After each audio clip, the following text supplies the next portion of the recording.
B'siyata d'shmaya, we're going to learn Eirovin Daf Mem Ches. We're going to start 2 lines from the bottom of Daf Mem Zayin Omid Beis. Says the Gemara, Toni Reb Chia.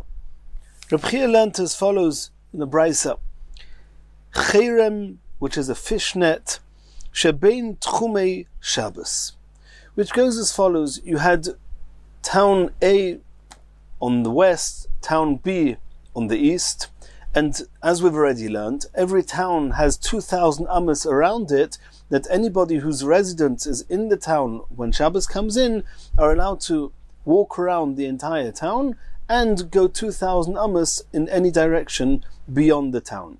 So if you have the tchum, which is these 2,000 amos of A on the west, B on the east, then they each have 2,000 amos, and they don't exactly overlap each other, which means that there's the eastern tchum of A, which is on the west, and the western tchum of B, which is on the east, are very close to each other, and in the middle of them there's a type of a pond or a river, or there's some collection of water there, and this person, he's put a fish net into this water. And the question now is, the very fact that part of the water is outside the tchum of each city, which means the western part of this water is too far west for city B, and the eastern side of this water is too far east for city A.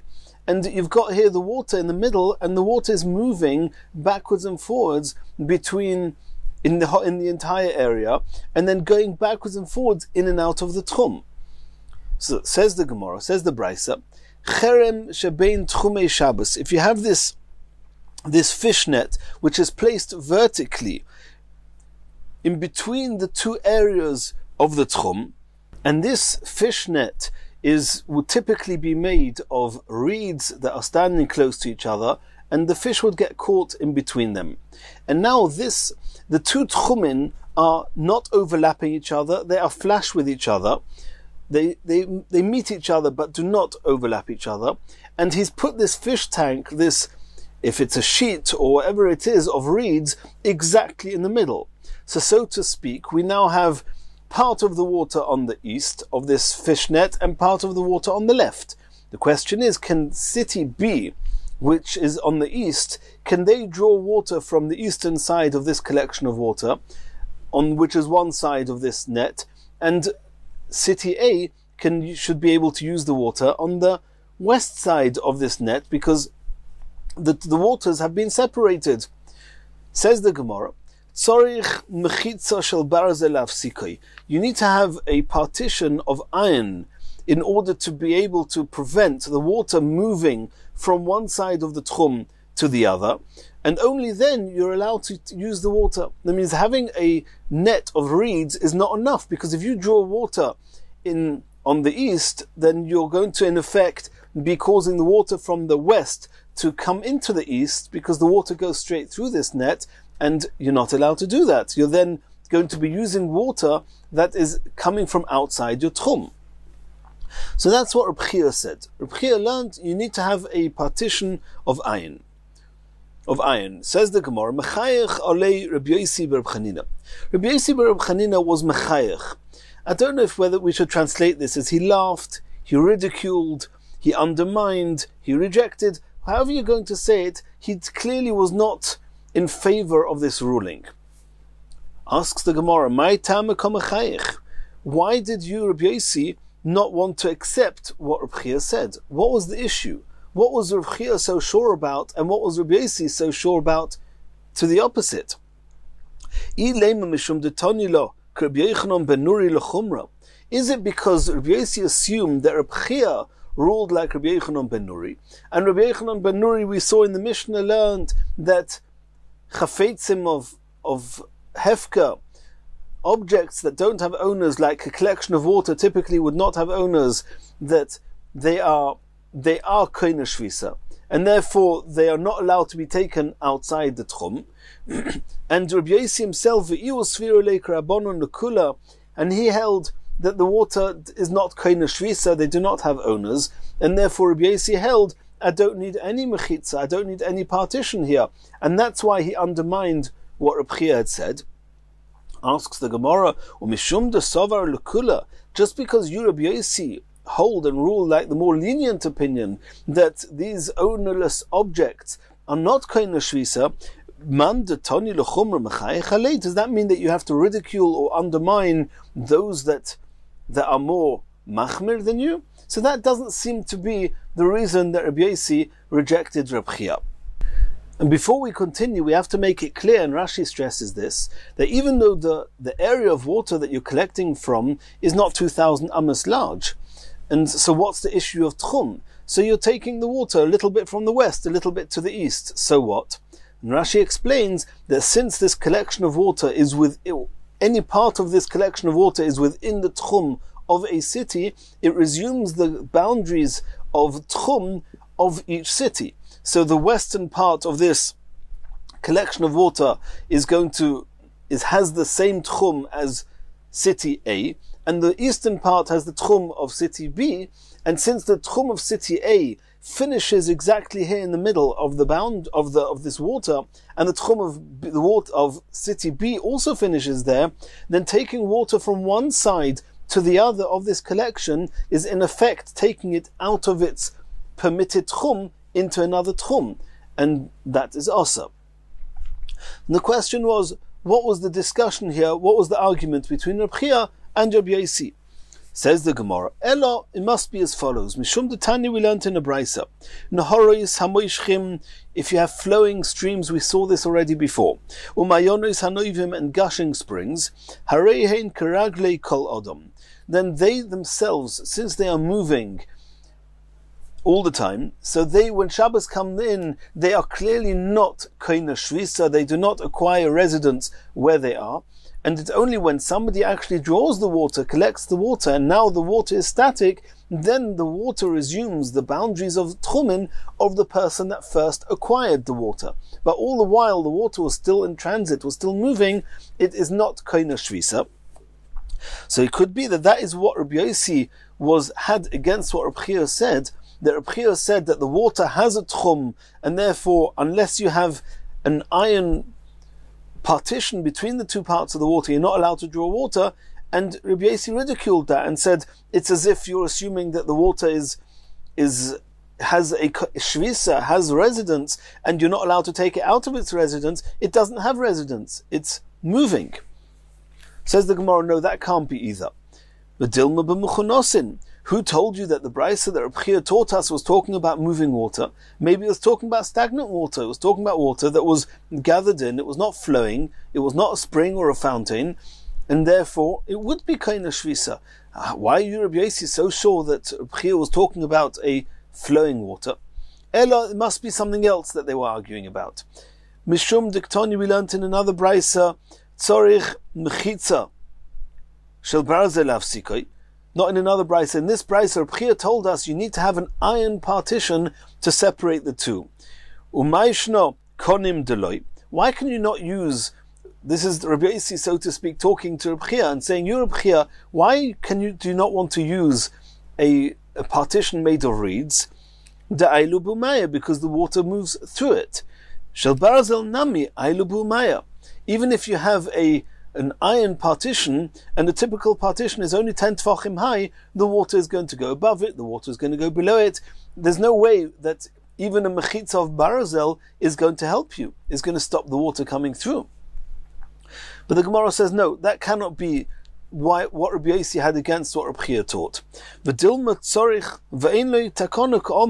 Maybe when we read Reb Chia, what did Reb Chia teach? That cherem, these nets, shebein tchumei Shabbos, it's not sufficient. Tzorich mechitza shel barzel afsika. You're only allowed to draw water from this collection of water in the event that you had an iron partition that would stop the water from coming through. And Reb Chia means to say that since there is no such iron partition that will actually stop the water coming through, therefore you're not allowed to use the water. And then that's what Rabbi Yosi also held, that you cannot use this water. That's what we think now. So what's Rabbi Yosi got against what Reb Chia said? That as if to say that water can go above and beyond this mechitza shel barzel, and this iron partition is not sufficient, maybe that's exactly what Reb Chia meant to say, that you would need it, but since it's not possible to create it, you're not allowed to use the water. Elo, it must be something else was going on here. Elo, says the Gemara, Mishum dekalhu sheikilu chachomim b'mayim. Rabbi Yossi's objection against Reb Chia was that you, Reb Chia, are trying to make sure that no water is going to come from one side of this collection of water to the other side because it's outside the tchum, and therefore you're saying that a separation of reeds is not enough, you need to have an iron separation. This Rav Yossi says no. He says, since we're talking about water, and regarding water, the Chachomim had special leniencies that would allow us to draw this water, even though we're going to be bringing water from outside to outside its tchum. Where do we find that there was a special leniency with regard to be able to take water? Yeah, we've seen this before. Could Reb Tavlo, like we saw from Reb Tavlo, the boy minei Reb Tavlo mirav. Reb Tavlo asked Rav the following question: Mechitza tluya mahu shetatir b'churva. In a ruined building where you've got suspended walls that are not reaching the ground, is one allowed to carry within the ruins as if it's an area surrounded by walls? Or no? Do we say, since the walls are just hanging in the air and they're not coming down to the ground, you're not allowed to rely on that to carry in there? Omar Le, and Rav said to Rav Tavla, Ein mechitza tluya materes elo b'mayim. You're not allowed to rely on a suspended wall unless we are trying to reach to draw some water, and in order to make it easy for a person to have drinking water, we allowed him to rely on suspended walls. Kalhu shekilu chachomim b'mayim, a special leniency of the chachomim to be able to draw water. What and how would that work? That would work that if a person wants to draw water from outside his window, for example, and the water outside the window is not in Rishus HaYochid, in a caramelis, it's a lake, a sea, whatever he's got there, and he wants to draw the water and bring it into his home, which is Rishus HaYochid. How's he going to do that? He's going to make, just outside his window, a structure of 10 tefachim high, so to speak, 4 walls, suspended in the air, and then he's going to lower his bucket, his pail, down into the water. He's going to draw the water out from the sea and take it into his home. Even though the water from the sea is all mixed together, and by drawing water, he's going to cause water to come from outside the confines of this daladamis, of this structure, this suspended structure is going to come into this area, and then he's going to be drawing it. Nonetheless, the Chachomim said you do not need to worry about that, and it's mutter. So Rabbi Yossi held, in the same way as we're not worried about water coming from the caramelis into this area and then being drawn into Rishus HaYochid, we're not worried about that. So too, says Rabbi Yossi, we're not worried if the water goes through the reeds of the separation. So why do Reb Chia say that you need to have an iron partition to make sure no water comes through? It doesn't matter if water comes through. This is similar to any time when it comes to drawing water, that we have a leniency that we're not concerned. And that is what Rabbi Yossi actually ridiculed, or that's what Rabbi Yossi had against what Reb Chia was saying. Continues the next Gemara. V'chachomim oimrim ein lo elo arba amos. We saw in the Mishnah, the previous Mishnah, that whereas Rabbi Yochanan ben Nuri holds that a sleeping person acquires residence where he is and he can go 2,000 amos in any direction, the Chachomim argue and say, no, since you were sleeping at the time, you had no intentions of acquiring residence here, you only have 4 amos. That's what the Chachomim said.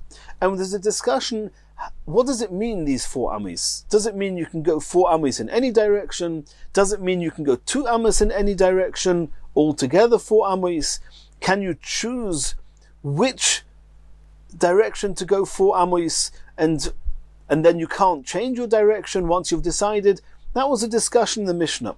And we saw that Rabbi Eliezer holds that the person is, so to speak, in the middle of his 4 amos, and he can have 2 amos on any direction. Rabbi Yehuda said that he can go in any direction he wants, 4 amos, providing that it's only in one direction. You can choose which direction is going to be your daled amos, and that's it. You can't go west daled amis, and then afterwards east daled amis.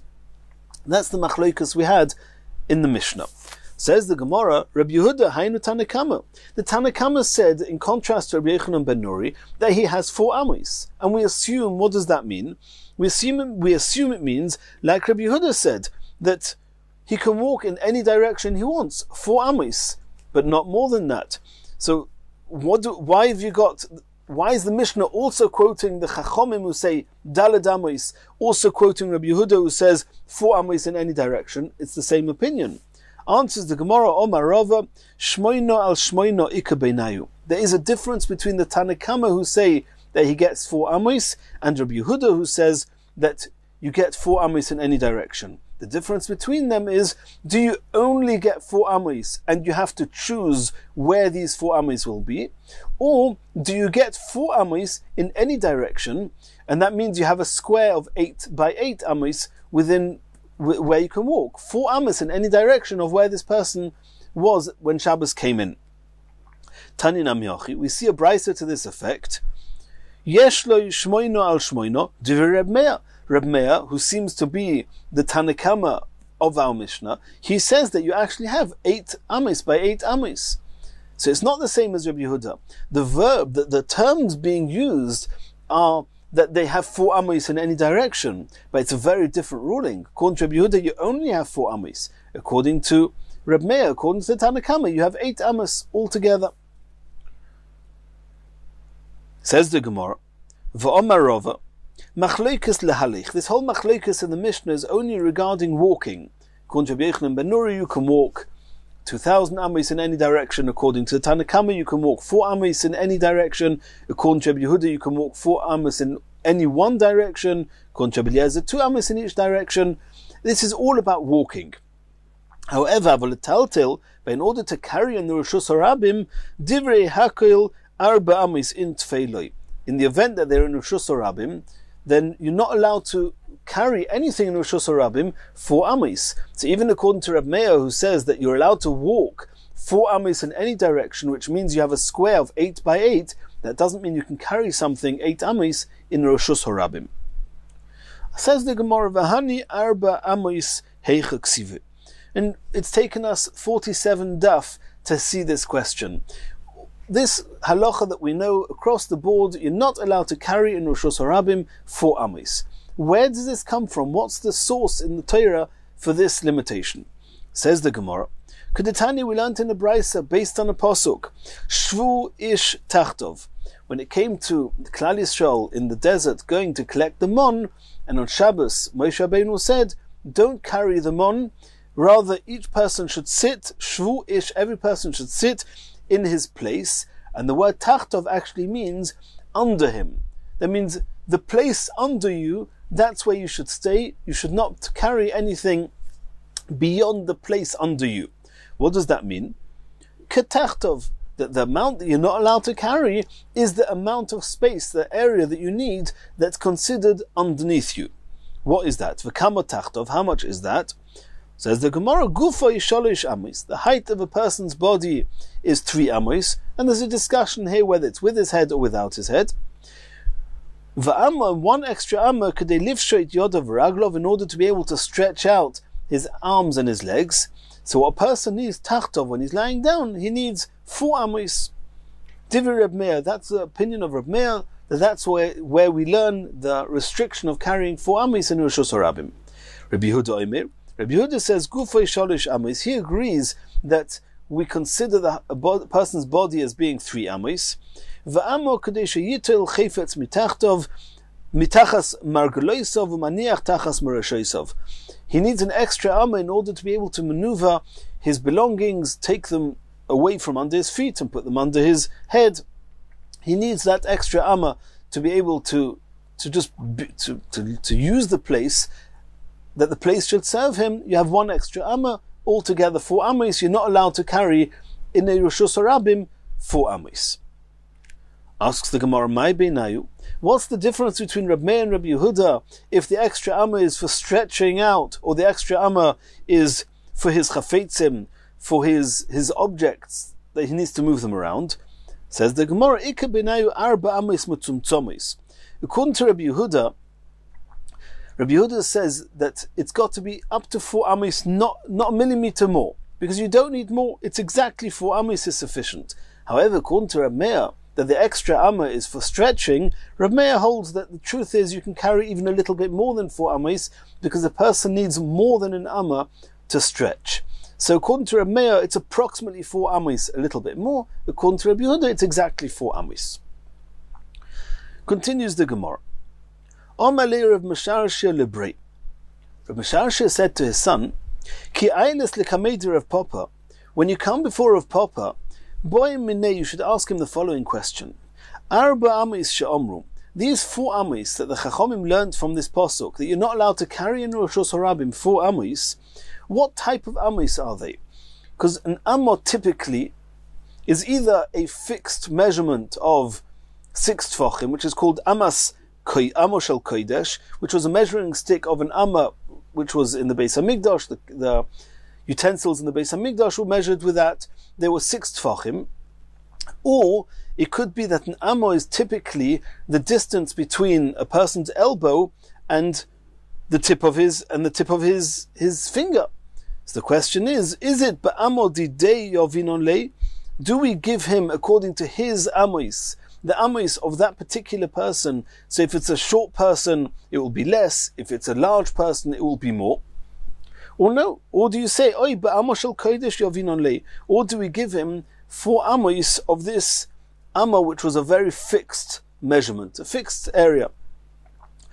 And Rav Mesharshia was now telling his son as follows, because when you come to Rav Papa, he's going to give you one of 2 answers. He's either going to say kodesh, or he's going to say amma didei. Every person's his own individual size of an amma. Either way, I'm going to prepare you to ask him a question. Im omar locho amos shel kodesh yovinon lei. If he tells you it's fixed amos, if so, oig melech haboshon mateheolov. What happens if oig melech haboshon, he was a goy, so it's not relevant, but somebody who's very, very large, who's a giant, and you're going to restrict him to 4 amos, that's going to be no easy feat for him. How's he going to get in there? How's he going to stay in there? V'im omar locho ka'amo didei. And if he says that it's according to the size of the person, that's how much he needs, katachtov, like we saw before, and therefore the 4 amos are measured according to him, then Eimalei, ask Rav Papa,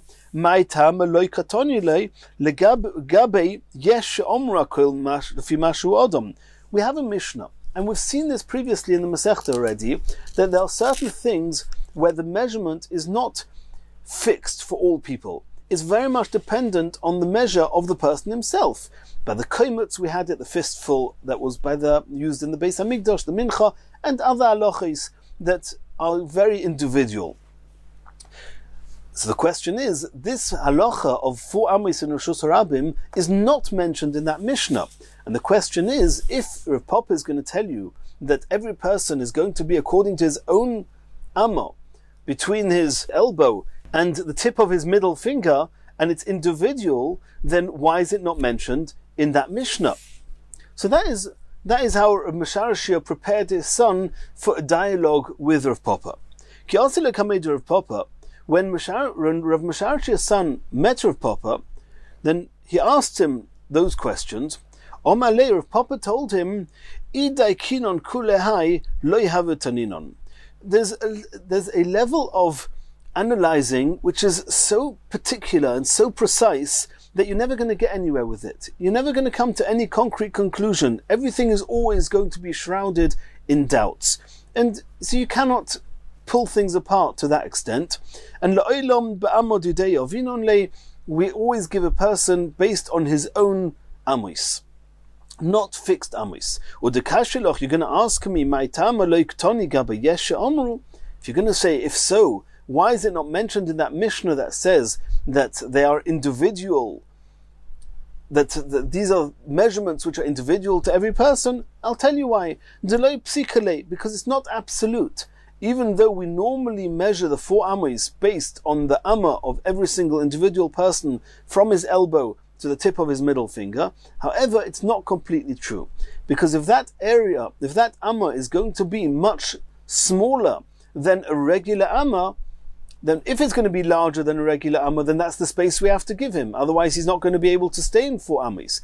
If it's much smaller, for example, if this person is a dwarf, mishum de'ika nanos be'ivarov, if somebody's got very small limbs, in that case, we will give him a larger area than his own personal amma, and we're going to give him a regular fixed amma, which is amma shel kodesh, of 6 tvachim that we mentioned before.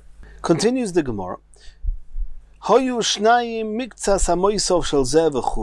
The next section in the Mishnah we learnt, what happens if 2 people each have their own independent 4 ammis outside their tchum? They're not allowed to go out of their 4 ammis on Shabbos, but the 2 ammis of each of theirs were overlapping each other. So the halacha is, says the Mishnah, that they can both put their food in the 2 ammis that they are sharing. You have to make sure that the food belonging to one doesn't go outside his daled ammis, and the food belonging to his friend doesn't come into his daled ammis. But the 2 ammis in the middle, they can both eat there and put their food items, their objects there. And then the Mishnah said, what happens if you've got 3 people, one next to the other, and 2 ammis of the right-hand person is overlapping into the middle person, the middle person, his right hand 2 ammis are overlapping the right hand person, and his left hand 2 ammis is overlapping the left hand person, and the left hand person has 2 ammis, his rightmost 2 ammis is overlapping with the middle one, and the left 2 ammis are not overlapping.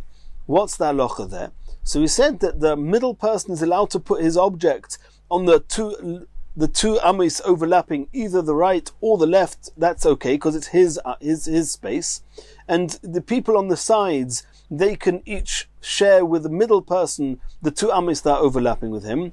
But since the rightmost person and the leftmost person are not overlapping, there's no area that they're allowed to share together. That's what we saw in the Mishnah, and Reb Shimon added on to the Mishnah, comparing it to a case where you have 3 chatzeros, 3 courtyards next to each other, and there's an entranceway between the right-hand courtyard and the middle one, and the middle one and the left one. And the right-hand one made an eruv with the middle one to be able to carry between them, and the left-hand one made an eruv with the middle one to be able to carry between them. The same applies, that the middle one can carry with either the right-hand chotzer or the left chotzer, but the right-hand chotzer and the left-hand chotzer, things are not allowed to go from one chotzer to the next, because they did not make an eruv together. That's what we saw in the Mishnah. Says the Gemara, what did Reb Shimon have to gain by comparing the 3 people who are stuck outside the tchum, not being able to leave their 4 ammis, to the case of the 3 chatzeros? Answers the Gemara, this is the message that Reb Shimon was trying to give the Chachomim. Let's try and discuss this. The case of the 3 people stranded outside the tchum, what is that compared to? Is it not compared to this case of the 3 chatzeros that have entrances going from the right to the middle and from the middle to the left one? And we have to add on, this was in the Mishnah, that they each have their independent exits and entrances to the Rishus Harabim. They do not have to go through each other's chatzeros, because if they do have to go through each other's chatzeros, then we have an entirely different issue that no one is allowed to carry anywhere until everybody who's sharing these chatzeros makes an eruv chatzeros. And so Shimon is saying, since the case of the people outside the tchum is similar to the case of the chatzeros, Maishna Hosam de Plegisum, why is it that in the case of the 3 courtyards, you Chachomim argue with me, Reb Shimon, and you say that none of the chatzeros, no one is allowed to carry from any chotzer to any other chotzer, even though there's an eruv between the right-hand one and the middle one, and the left-hand one and the middle one. But in the case of the 3 people outside the tchum, there you Chachomim do not argue with me, Reb Shimon, and you agree that they're allowed to share where they overlap. There's no issue with the right-hand-most person putting down his object in the 2 ammas overlapping with the middle one, etc. Now, that's what Reb Shimon meant to ask the Rabbanon. Says the Gemara of Rabbanon, how indeed do we explain the difference? Says the Gemara, it's very simple. Hasam avsha diurim. In the case of the chatzeros, typically there are many residents sharing each chotzer.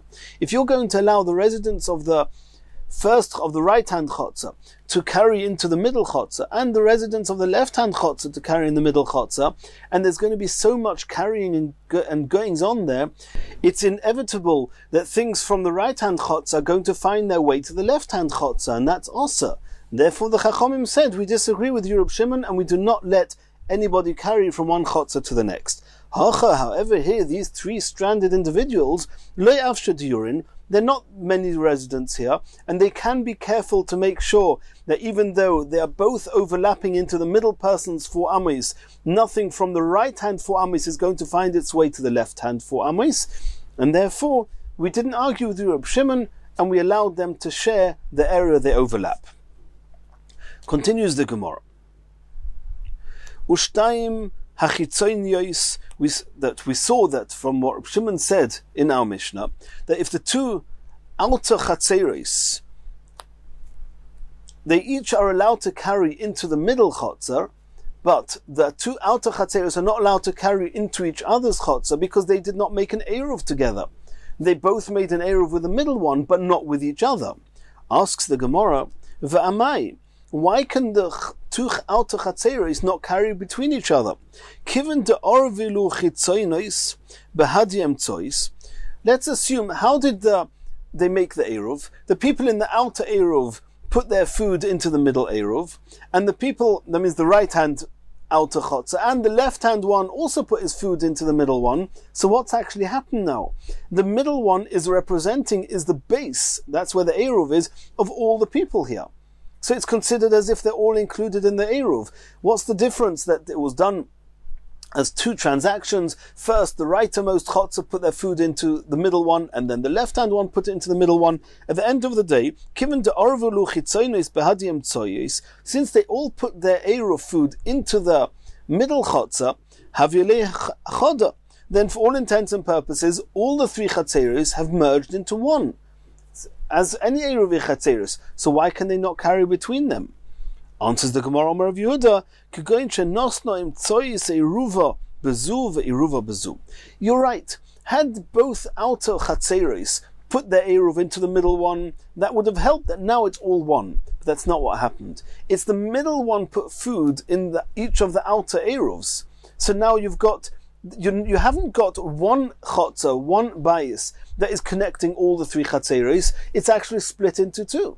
The middle chotzer put their food in the right-hand chotzer and in the left-hand chotzer, but the left-hand chotzer, the right-hand chotzer, they have not merged in any form or fashion, and therefore the halacha that Rav Shimon said is accurate. That was Rav Yehuda's explanation. Rav Sheshes gives a different explanation. Rav Sheshes says, "Afilu teimo shenosnu eruvon be'emtzois." Even in the event that both outside chatzeros put their food, the eruv, into the middle chotzer, nonetheless they cannot carry between each other. Why? Kagoin shenosnuhu, we're talking about that they both placed their eruv in the middle chotzer, but not in the same house in the middle chotzer. They put it b'shnei batim. Each chotzer's got at least 2 batim, 2 homes, and they each put their eruv in a different home in that chotzer.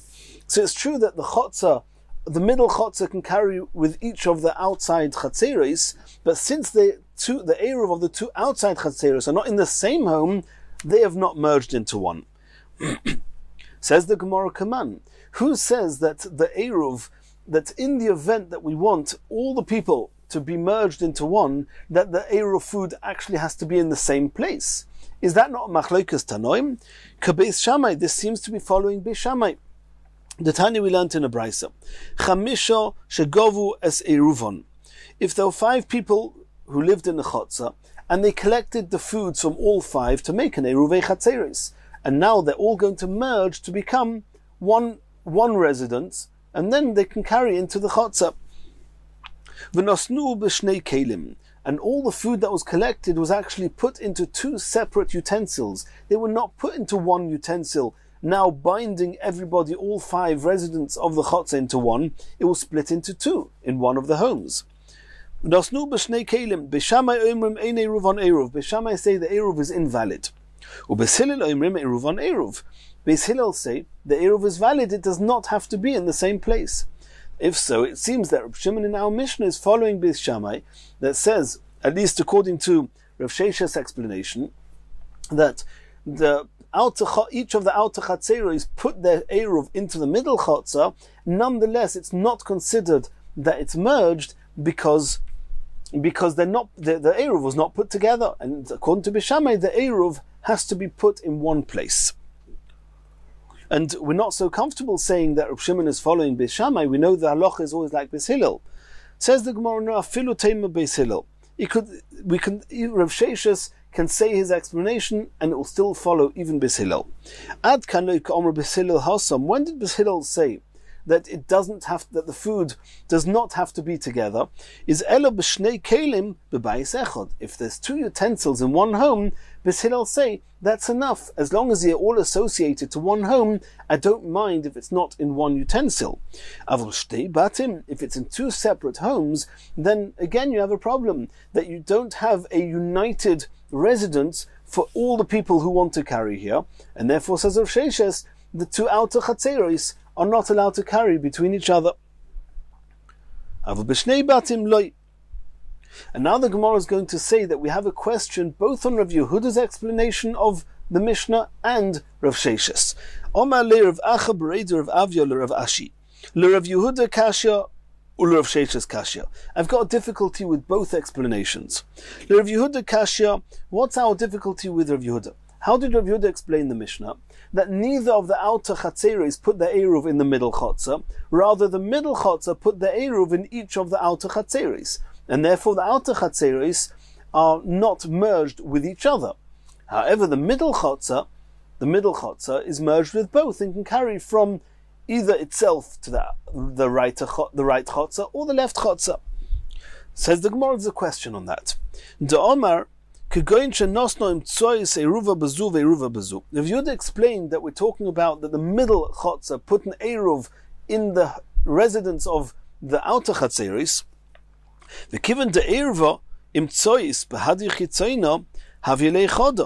Says, how did this work? First, the middle chotzer put food in the outer chotzer, the right chotzer, the right hand chotzer. What happened now? Before even they dealt with the left-hand chotzer. Now the middle chotzer and the right-hand chotzer have become one. That's what the Eruv does. Now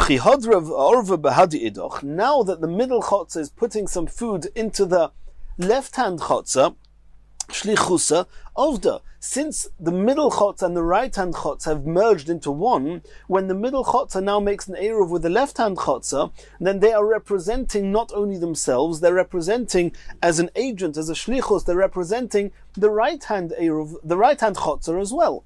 And if they're representing the right-hand chotzer, then again the Eruv that's going to be put in the left-hand chotzer is now going to represent all three chatzeros. So again, why can the two outer chatzeros not carry between each other? That was the question on Rav Yehuda. Ul Rav Sheshes, the difficulty we have with what Rav Sheshes said, he said that to have a kachamisha sheshruyim b'chotzer achas v'shochach echad mem v'loy b'irev the osrei adodi. How did Rav Sheshes explain? Rav Sheshes explained that the chotzer was put into the middle Eruv. The Eruv was put into the middle chotzer. Both Eruvs were put in the middle chotzer. Nonetheless, the two outer Eruvs do not merge with each other because they are in two separate homes. However, the middle chotzer can carry either to the right or to the left. The problem with that is, as soon as you have two separate entities and residences in the middle chotzer, and they do, because even though the middle chotzer itself, all the residents in the chotzer made their own Eruv, but now, according to Rav Sheshes, you're explaining the Mishnah, that since the Eruv of the right-hand chotzer and the Eruv of the left-hand chotzer is in two separate homes, therefore it's not connected. So if we were to dissect that, what would that mean? There are actually two independent residences in the middle chotzer. There's one home that's associated to the right-hand chotzer, a different home associated to the left-hand chotzer. So we're left now with a single chotzer, the middle chotzer, where it has two entities there. And that's no different to if you have 5 people living in a chotzer, and one of them forgot to make the Eruv, the whole chotzer is not allowed to carry in the middle chotzer at all. Why? Because the middle chotzer does not belong to a single entity. So inasmuch as the 2 outer chatzeros are not merged because the 2 homes are a different entity, then that will destroy the Eruv of the middle one, and the middle chotzer should not be able to carry at all, not to the right and not to the left.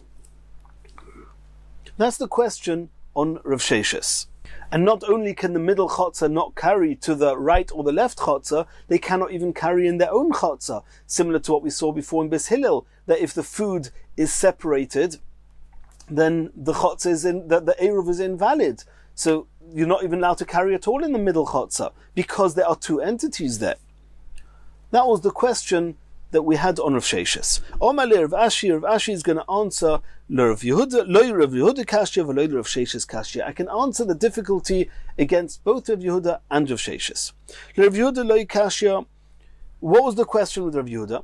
Rav Yehuda said that the Eruv is the middle chotzer put the Eruv in the right hand chotzer and the left hand chotzer, and therefore they are not merged. And the question was that as soon as the middle chotzer put the Eruv in the right hand chotzer, he's representing the right hand chotzer, and when he then puts an Eruv in the left hand chotzer, representing both the middle chotzer and the right chotzer, it should be considered as a single Eruv? No.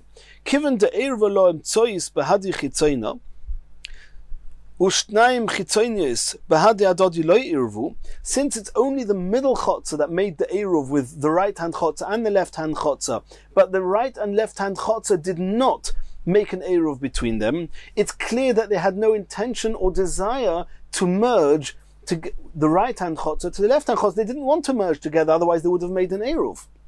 And since they don't want to merge together, even though the middle chotzer has merged with the right hand chotzer, but it would be improper to say that the middle chotzer is representing the right hand chotzer when it makes its eruv with the left hand chotzer. No, don't represent us if we don't want this. We clearly do not want to merge with the left hand chotzer, and therefore you cannot represent us regarding that chotzer, and therefore we're left with the right hand chotzer and the left hand chotzer not being merged, and therefore they cannot carry between each other.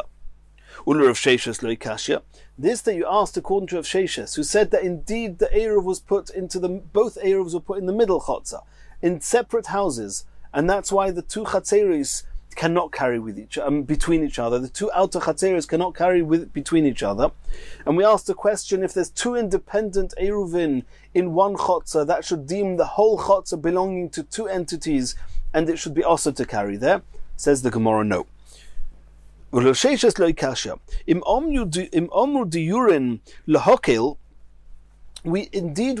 that when you make an Eruv and you put an Eruv into a chotzer, it's as if all the people that want to belong to this Eruv, it's as if they are residing, their residence is where the Eruv is, and that helps that now it's a kosher Eruv, you all belong to one place. That's all very good when it's a leniency that will allow you to rely on such an Eruv. But will they also say that putting an Eruv is so much representing the people behind this Eruv to the extent that it will be machmir, it will destroy the Eruv? No, that we don't say, because let's remember, it's not like the chotzer with the 5 people who are living there and one of them forgot to make an Eruv. There you have real people in the chotzer, 2 entities. The chotzer doesn't have an Eruv, you cannot carry there. However, over here, the chotzer itself has an Eruv. And the question is, since the Eruv of the right-hand chotzer is in one home and the Eruv of the left-hand chotzer is in a different home, is it as if the right-hand chotzer and left-hand chotzer are in this middle chotzer destroying the Eruv because the 2 Eruvs are in different homes? That we don't say. It's only the representation of those outer chatzeros. It's not the people here, it's just the food representing them. We don't say that l'chumra. We say it l'kula. It's good that they're putting the food in the middle chotzer to allow the middle chotzer to carry into the outer chotzer on either side. But to say it to the extent that it's as if the people in the outer chotzer are in the middle chotzer without making an eruv between them, destroying the eruv of the middle chotzer, that's a stringency that we do not find that the Chachomim made. In Mirz Hashem, in the next shir, we're going to continue from here.